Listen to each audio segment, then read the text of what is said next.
Now, in my last video, I mentioned that there's actually a couple of things about this car that I really don't like and I'd like to change. And I started with, and it really is the thing I dislike the most, and that's the wheels. I just can't get used to the design of them. I just think they're crap. But other than that, the other thing I really dislike about the car, and I think I'd really like to change, but it is difficult to change actually, is the tail lights.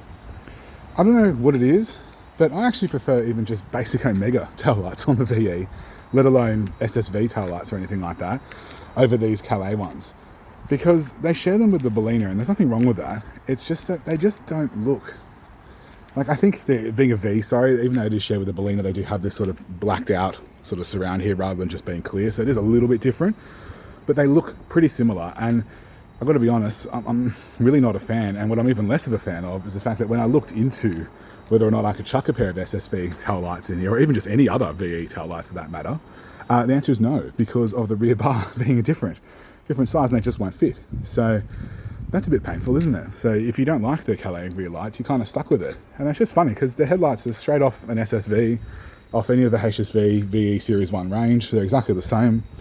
So I don't know why they had to go ahead and ruin the Calais with those, in my opinion, shitty looking tail lights. But, you know, no car's perfect, is it?